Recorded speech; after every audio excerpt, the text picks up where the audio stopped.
Olá, vamos aprender mais um pouco, mais uma semana de aprendizado. Você está no programa Capítulo à Parte, seja bem-vindo. Nós vamos conversar hoje com o psicanalista Augusto Goldoni, que é autor do livro Atravessando os Vales da Depressão. Eu pergunto a você, meu amigo, minha amiga de casa, quem nesta vida não teve um dia de tristeza, um dia de depressão, um dia em que você acha que o mundo está contra você, ou um dia em que você acha que não tem saída, você está cercada, encontra um beco para fugir. Tudo isso faz parte da vida, tudo isso faz parte do nosso crescimento, de como encontrarmos através da nossa criatividade, através da nossa força de vontade, mas muito também através da ajuda de profissionais a encontrar um beco, encontrar uma saída. E o Augusto vai conversar conosco sobre isso. E ele já falou a respeito disso, Atravessando os Vales da Depressão, no livro, que eu aconselho a todo mundo. Tudo bem com você, Augusto? Tudo bom, graças a Deus, Roberto. Olá aos nossos queridos amigos. Vamos aqui discorrer um pouco sobre esse assunto que vocês estão de parabéns pela iniciativa, que é um interesse, é um assunto de interesse público, que a gente pode prestar um serviço muito importante, que muita gente sofre desse mal e às vezes nem sabe. Hoje em dia, nós estamos com mais ou menos 8% da população mundial diagnosticado em depressão. Isso. No Brasil, cerca de 12 milhões de pessoas. Exatamente, é muita gente. Fora aqueles que não são diagnosticados. Você vai notar ao longo da nossa conversa, querido amigo, querida amiga, que às vezes a pessoa sofre desse mal e nem percebe. Então, as informações vão ser importantes para você perceber, será que acontece comigo? E se acontece comigo ou com alguém querido à minha volta, o que eu posso fazer para ajudar? O livro Atravessando os Vales da Depressão, ele é um livro que é um estudo que você faz através de muitos anos de clínica, não é isso? Isso, são mais de 20 anos, Roberto, trabalhando com depressão. Então, a origem do livro vem de tudo que a gente estuda ao longo desses anos, da prática clínica, do contato com pessoas com depressão, com tristeza, não só isso, mas em momentos, como você bem colocou, de conflito na vida, que você é atirado num buraco escuro e perde, às vezes, até suas referências e não sabe o que fazer, não encontra nem uma réstia de luz, nem um beco para você escapar daquela situação. Então, e ao longo dos anos vem aumentando, infelizmente, o número de pessoas que sofrem desse mal e de transtornos mentais em geral, em função do mundo que a gente vive, né? E então, dessa demanda e dessa necessidade, que eu já sou escritor desde 2003, tem outros títulos publicados também, eu fico sempre pensando, qual que é o próximo? Que eu gostei da ideia de escrever, de compartilhar, né, o conhecimento, de poder ajudar um número maior de pessoas do que aquelas que sentam na nossa frente no dia a dia no consultório. Depois, que tema a gente pode abordar? E depressão é o tema da vez. A gente precisa reverter esse quadro, precisa trazer um alento, uma esperança para as pessoas. Então foi aí que nasceu o livro, com o apoio das Paulinas. Okay. E felizmente tem ajudado efetivamente bastante gente. Augusto, o livro traz relatos das suas experiências, relato digamos assim, dos casos dos clínicos, pacientes que você teve, ou vai um pouco mais profundo, vamos colocar, você fez pesquisas através de outros livros para fazer este livro? Sim, não é um livro técnico, não é um compêndio sobre depressão e também não é um livro de autoajuda. A gente colocou, claro, que implicitamente estão as leituras, a bibliografia, tudo que a gente estudou, a experiência clínica, os relatos dos pacientes, mas aí a gente não cita nomes, a gente não coloca descrição de caso clínico. O livro está estruturado da seguinte forma, que foi a forma que a gente encontrou de discorrer sobre o assunto de uma maneira bem inteligível, bem didática. A gente explica o título do livro, o Atravessando, porque 40 passos para atravessar os vales da depressão e retomar o entusiasmo pela vida. Explica, por que 40? Mas por que entusiasmo? A pergunta que eu fiz foi o seguinte, você pega lá, por exemplo, o João da Silva chegou no seu consultório e falou, eu vou fazer uma consulta, eu estou com este quadro, esse. Então, é um tipo de saída, um tipo de remédio, um tipo de trabalho para que ele saia. Aí vem o outro lá, vem o José Manuel dos Santos, tem um outro tipo de depressão. São depressões diferentes, causadas por problemas diferentes, então você coloca de uma forma global. É global. Então, no início a gente coloca o que é depressão, os tipos de depressão, né? Descreve um pouco a estatística da depressão no Brasil, né? Fala muito do preconceito, da desinformação que as pessoas têm, dos medos, dos preconceitos, que muita gente acha que depressão ainda... A depressão é frescura, é coisa de gente rica, é só pegar no cabo da enxada e trabalhar, não é? Pega 3 da manhã, 5 da manhã para ver se tem depressão, não é? Os velhos falam isso. Falam muito isso, é coisa de mulher. Vai lavar uma louça. Vai lavar uma louça, enfrenta uma pia, um tanque cheio de roupa para ver se tem depressão. E não tem nada a ver com classe social, com dinheiro, com trabalhar, com não trabalhar, o fato de ser homem, ser mulher, embora atinja mais as mulheres. É doença, não é frescura, não é falta de fé. Eu vejo muita gente já está sofrendo com a depressão, ainda sofre com preconceito. Você fala que você reza o dia inteiro, mas não tem fé em Deus. Se você tivesse Deus no coração... Não tem nada a ver com Deus, isso aí. É problema de saúde, é doença. Então a gente fala um pouco disso, de perder o preconceito, de como ajudar. E a estrutura do livro, os 40 passos, por exemplo, você acreditar. Você recuperar a esperança, recuperar a fé, você ter um objetivo na vida, você tentar eliminar pensamentos negativos, né? Você focar, você fazer trabalho voluntário. Então, dentro dos milhares de pacientes que a gente atendeu ao longo dos anos, a gente vai pegando, não um caso, como você descreveu, o caso do João, o caso do Francisco. Eu perguntei se era caso a caso, porque muitas pessoas que leem o livro falam, eu me identifico com essa situação. Mas ela vai se identificar. Eu me identifico com a situação do João, do Antônio ou da Maria. Né? Então aí ela procura seguir aqueles passos que foram dados, quer dizer, procura seguir a mesma trilha. O caminho das pedras, como a gente fala. Isso, o caminho das pedras, esses passos, gente... É como se fossem placas quando você está com uma depressão clínica ou num revés da vida. O que você faz para se orientar? Exatamente isso que você falou. Como retomar o rumo. Então, baseado até indiretamente pela experiência do João, que passou por isso, o que ele fez? Ele buscou valorizar as pessoas amadas. Ele sentia que você nesse momento se sente uma aberração. Buscou na ocupação alguma coisa, ou buscou no remédio. Buscou no remédio. A gente fala da importância, se identificar a depressão, às vezes tem que tomar remédio. Não basta rezar, não basta ter um bom amigo, não basta se abrir com o familiar. Às vezes é necessário o remédio, é necessário o apoio psicológico, uma psicoterapia, tá certo? Então a gente vai dar dicas de como a pessoa faz para sair. Por exemplo, a pessoa... encontrou no trabalho voluntário uma inspiração, ela começou a fazer atividade física. Eu defendo demais isso. Olha, em todos os programas que eu apresento, seja no Diversidade ou seja no Capítulo à Parte, todas as vezes que eu tive oportunidade, eu falo assim, olha, seja voluntário de alguma coisa.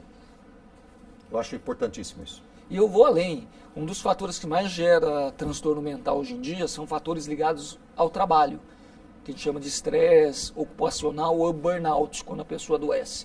A pessoa precisa retomar o prazer no trabalho, que hoje tem muito, né, Roberto? A gente estava conversando do assédio moral, a pessoa não se sentir valorizada, a alta demanda de trabalho, a sobrecarga desumana, as cobranças, né? Às vezes que é irreal do que a pessoa é capaz de entregar efetivamente. Então, você falou de trabalho voluntário, eu costumo fazer uma brincadeira que é muito séria, o teu trabalho tem que ser voluntário. Mas Augusto, eu dependo do meu trabalho para sobreviver. Uma coisa é trabalho remunerado. Outra coisa é trabalho voluntário. Você recebendo a remuneração ou não, todo dia quando você acorda, meus queridos em casa, você tem que fazer de forma voluntária, você tem que escolher aquilo. Eu escolho trabalhar no que eu trabalho. A carga vai ficar muito, em termos emocionais, vai pesar muito menos, porque você opta. O que mais gera estresse, o que mais gera depressão, a pessoa perdeu o controle. Está fora do controle da vida, das coisas que acontecem em volta dela. Então vamos deixar claro. Então, à medida do possível, só complementando, Roberto, claro que tem coisas que a gente não controla, aceita. E no que você pode controlar, assume a rédea. Fala, eu escolho isso. eu não permito que seja diferente. Eu vou fazer o meu melhor. Não é fácil, mas caminhar nesse sentido. Então, todo o trabalho, na minha modesta opinião, devia ser voluntário. Eu escolho, eu amo o que eu faço. Eu escolho fazer todo dia. Eu estou aqui, né, recebendo honorário ou não, eu faço sempre com o mesmo amor. Então, isso gera uma alegria de viver, que as pessoas às vezes perderam, que a gente coloca o entusiasmo pela vida. Vamos esclarecer um ponto, Augusto. Pois não, Roberto. A gente aconselha a leitura do livro Atravessando os Vales da Depressão, porque ele vai te dar os 40 passos para você sair dessa tortura, mas precisamos esclarecer alguma coisa aqui para os nossos amigos de casa, aqueles que estão nos vendo em algum lugar do mundo. Que, para acabar com preconceito, inclusive, também, a depressão ela não vem por causa da ociosidade, simplesmente. Aquele cara que está vagabundando, aquele cara, ou que não está vagabundando, que não encontrou emprego, que está ocioso, que está sem fazer nada. A depressão não vem exatamente por causa disso. Estou dizendo para acabar com preconceito, por causa daquela história que nós estamos falando e você disse agora há pouco. A pessoa não quer trabalhar. Vai lavar um tanque de roupa que acaba a depressão, vai pegar na enxada que acaba a depressão. Então a depressão não vem exatamente pelo fato da pessoa estar parada. A depressão também vem pelo excesso de trabalho, vem por excesso de problemas ou vem por causas desconhecidas. Isso. Esclarecendo, perfeito, Roberto, teu gancho. Esclarecendo aos nossos amigos, a depressão tem uma causa, um fator genético, né, constitucional, que influencia, mas nunca é só um fator. Tem o genético, que é a carga que ela recebeu da família, os genes dela. O fator ambiental, tem ambientes que, por exemplo, o nosso mundo de hoje é fato, favorece a depressão. As condições de trabalho, via de regra, favorecem a depressão. E o fator comportamental, as escolhas que a gente está falando. Então, são 3 fatores de interação. É óbvio, né, Roberto, se a pessoa estiver desempregada, vai favorecer muita gente, 14 milhões de brasileiros. As cobranças estão fazendo pressão sobre eles. As cobranças, a baixa, só para complementar, a baixa autoestima que a pessoa, principalmente o homem, fica lá para baixo. Sim. Se não tem um trabalho, se não consegue pagar suas contas, né? Agora, outra coisa, Roberto, a pessoa está desocupada, vai favorecer a depressão, seja porque perdeu o emprego, não está fazendo. Então, nesse momento, ela tem que se forçar, um dos passos é esse. O caso da mente vazia favorece. É ser ativa, é forçar a fazer alguma coisa, a ter uma atividade, por mínima que seja, não ficar parado. Que a vovó já diria, né? Os amigos conhecem. Cabeça vazia, oficina do diabo. Nós estamos terreno fértil para depressão. Nós estamos conversando com o psicanalista Augusto Goldoni, que é autor do livro Atravessando os Vales da Depressão. Nós vamos para um rápido intervalo e já voltamos.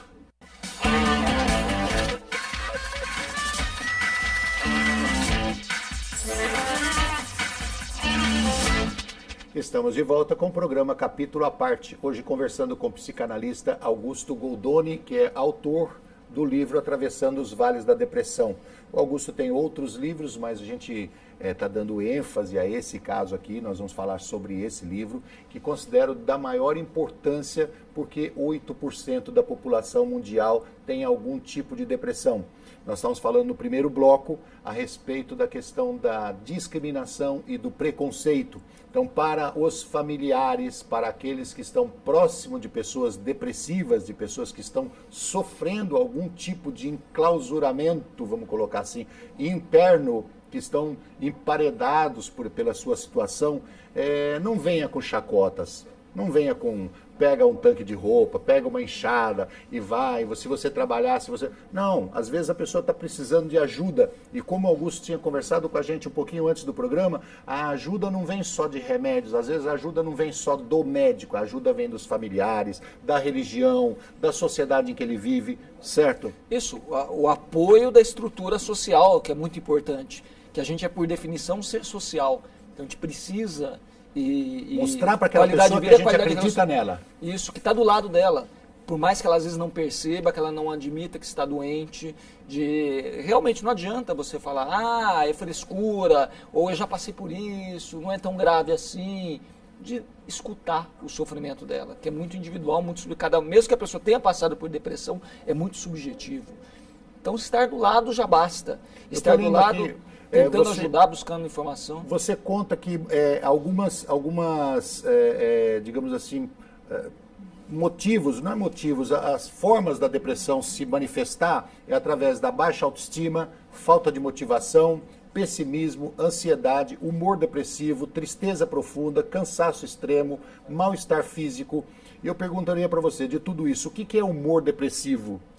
Humor depressivo quando a pessoa, que a gente vê o mundo como a gente é, não como o mundo é de fato, ou seja, a interpretação daquilo que acontece com a gente. Por exemplo, tem gente dois colegas de trabalho que vivem no mesmo ambiente, têm o mesmo chefe, recebem o mesmo salário.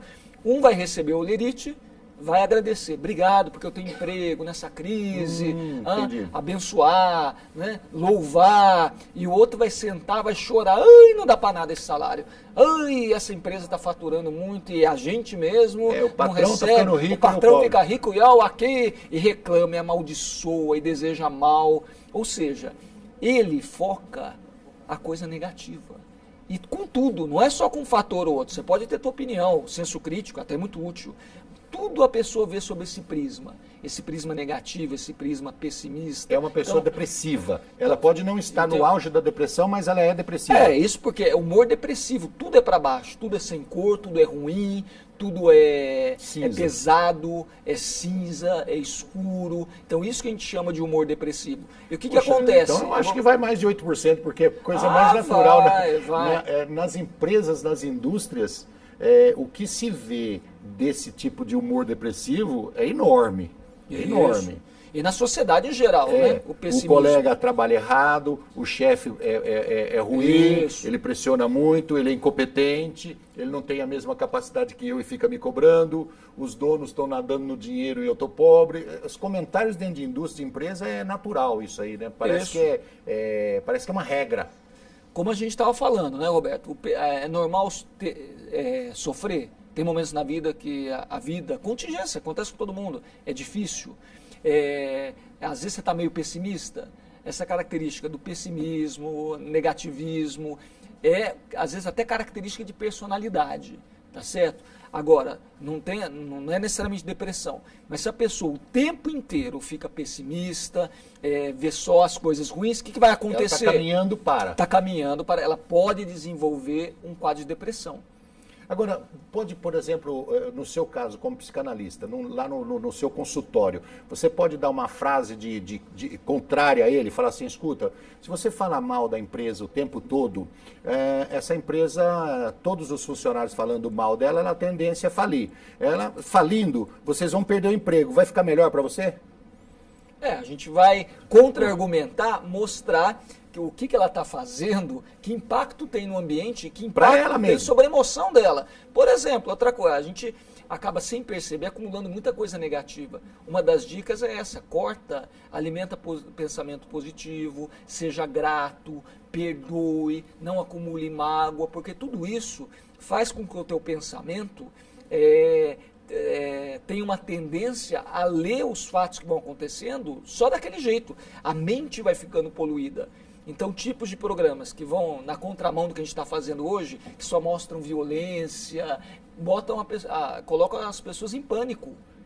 Então, você escolhe. Tem uma religião, não sei se é o budismo, que fala assim, você não consegue ser feliz por fugir da dor, porque fugir da dor é impossível. A dor ela é uma coisa constante na sua vida, né? A dor física, a dor social, a dor de uma perda, isso é natural. Mas você saber lidar com a dor.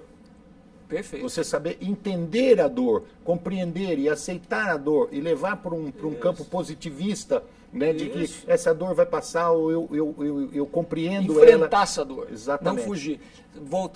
Encurtando a viagem, né, Roberto? Voltando do Oriente para o Ocidente, o Carlos Drummond de Andrade já diria, né? A dor é inevitável. O sofrimento é opcional. É opcional. Você que escolhe. Então, tanto é que hoje um bom psiquiatra vai pensar muito antes de te medicar. Se medica só no caso você necessário. Pode sofrer a dor, mas você pode ter a dor, mas pode não sofrer com ela. Ou sofrer menos. Por isso ajuda, porque tem gente que até sai, em certos casos, sai sozinho da depressão. Tem casos que não sai sozinho, sem ajuda profissional. Mas é a causa de muito sofrimento, então não precisa. Então, por que se evita medicar? Porque e medicar já pensando em tirar, se o remédio for necessário. Mas você vai até a última instância para tirar a pessoa da depressão sem remédio. Por quê? Porque esse sofrimento que você falou, é necessário e até saudável para a pessoa enfrentando o problema, para ela evoluir, para ela amadurecer, para ela chegar, de repente ela está insatisfeita, a pressão, ela se viu achacada por esses fatores no trabalho, o pessimismo, a cobrança excessiva, de repente esse pode ser o trampolim, o gatilho, para ela sair do ambiente que está fazendo mal, sair da zona de conforto, que nem a gente chama, e buscar uma vida melhor para ela. Que bem ou mal, ela, às vezes está adoecendo, está triste. Se você coopera para que a pessoa tenha um amadurecimento, através social, da dor. Um amadurecimento na questão da ordem de crescimento psicológico e de entendimento da sociedade. Da autoconsciência. Se você coopera para ela crescer nesse sentido, é muito melhor do que a utilização de remédios. Não, às vezes o remédio, Roberto, a junção dos dois fatores, deixar bem claro. O remédio vai mexer no sintoma. De repente, se a pessoa não consegue dormir, ninguém vive bem sem dormir, um sono de qualidade. Se a pessoa está muito ansiosa, ansiedade e depressão caminham de mãos dadas. Você deve ter identificado isso, né, caro telespectador? A pessoa está com humor triste, está com o pensamento acelerado, está muito pessimista. O remédio ajuda a equilibrar bioquimicamente, a trazer a frequência cerebral para um nível... endorfina nele. Endorfina, serotonina, que a gente a parte física também. Mete endorfina nele. Dá uma turbinada no nosso cérebro, né? Mas junto você vai trabalhar, o remédio nenhum faz isso, o remédio não traz felicidade, remédio tira dor. Remédio não vai salvar casamento, remédio não vai trazer prosperidade financeira, remédio não vai melhorar a relação sua com as pessoas em volta. Isso se faz através do quê, Roberto? Que você está falando da ampliação da sua autoconsciência, de você se conhecer, de você fazer escolhas com uma maior maturidade, você despertar sua força interior. E isso você faz com a psicoterapia, se conhecendo. Doutor, uma pergunta. A depressão, ela leva a óbito? Sim, sim. Por dois motivos. Um mais direto, que a pessoa nesse buraco escuro da desesperança, da dor profunda, o sofrimento é tão grande que a pessoa às vezes se mata. Definha. Não, primeiro fator, direto, a pessoa se mata mesmo, se suicida. Pensa constantemente, ninguém quer morrer. Mas, por outro lado, ninguém quer sofrer. Alguém gosta de sofrer? Você não gosta de sofrer. Eu não gosto, o Roberto não gosta de sofrer. Num sofrimento que a pessoa não vê possibilidade, como você falou, nenhum beco para se esconder, qual que é o único caminho que ela encontra? Se matar. Porque se você se matar, acaba seu sofrimento? Acaba. Mas a ironia é que acaba a vida junto. Então não é alternativa. Não adianta pensar nisso. Não, eu acho que o suicídio é o caminho dos covardes. Um psiquiatra argentino certa vez disse... Essa é uma opinião minha. Sim. Eu acho que o suicídio é o caminho dos covardes. É covardia. Olha que interessante, Roberto. Esse médico disse que o suicídio é um ato de extrema coragem perante a morte, porque tem que ter coragem, mas ao mesmo tempo extrema covardia diante da vida. Exatamente isso. Então a pessoa pode, então não menospreze, meu amigo, se alguém falar para você, quero me matar, vão me matar, aquela lá já tentou, é blefe, já tentou 2, 3 vezes, não conseguiu. Não, leve a sério. Tá chamando a atenção. Eu levo a sério, eu tento ajudar. E é um grito de alerta mesmo, ela está chamando a atenção para a dor, para o sofrimento dela. Então, às vezes a pessoa efetivamente se mata mesmo, então acabou a vida. E o outro ponto é que a pessoa define em vida mesmo. A depressão gera dor física, gera sintomas, alguns deles, perda de memória, dificuldade de concentração, gastrite crônica, e assim vai. Câncer, uma série de fatores que a pessoa o corpo vai sentindo. O que você não pode expressar através das palavras, em psicanálise a gente fala, o lugar do sintoma é o corpo. Então, o que você não expressa... que a nossa mente emite energia, sim, né? E energia física. Tá? Hoje em dia é comprovadíssimo isso através dos robôs, que a pessoa com a mente faz movimentar um braço, faz movimentar um aparelho qualquer. Então é provado que a mente manda energia. A mente manda energia, ela manda 360 graus, certo? Ela manda para fora e manda para dentro. Então, quando você começa a ter muito negativo, você está desejando que o seu chefe morra, né? Você está desejando que a empresa vai falir, você está desejando que o seu amigo tropece, está desejando que o outro quebre o dedo. Toda aquela energia que você mandou, ele recebe uma vez, você recebe também, né? Todos recebem uma vez, você recebe também. A somatização dessas energias acaba com a parte física do nego. Acaba. E a depressão faz pior ainda, ou seja, ele acaba com o físico dela. A mente, as células estão vibrando nessa energia, estão produzindo hormônios, neurotransmissores, que bioquimicamente muda todo o funcionamento do teu cérebro. E daí você tem, gera uma série de doenças. Depois o nosso amigo e breve leitor vai constatar no livro quais são os sintomas, até físicos, da depressão. Hoje a depressão é considerada dor da alma. A gente estuda muito em clínica de depressão o papel da dor. Tem gente que tem enxaquecas terríveis, fibromialgias, em função do sofrimento psíquico que vira sofrimento físico. E esse fato, além da energia interna, Roberto, uma coisa interessante, quando você pensa coisas ruins, quando você joga energia ruim no mundo, ele fica muito persecutório. Então o que acontece? Se você deseja mal para o outro pode vir se vingar de você.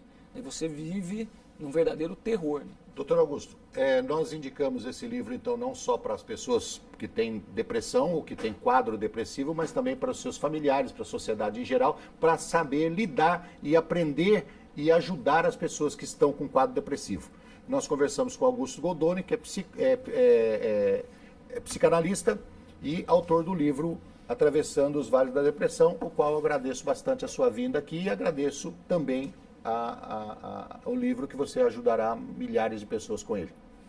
Eu que agradeço. Para mim foi uma satisfação indescritível. Muito bacana bater esse papo que a gente teve hoje. Né? Obrigado, Roberto. Obrigado aos nossos telespectadores. Obrigado a você de casa que esteve conosco.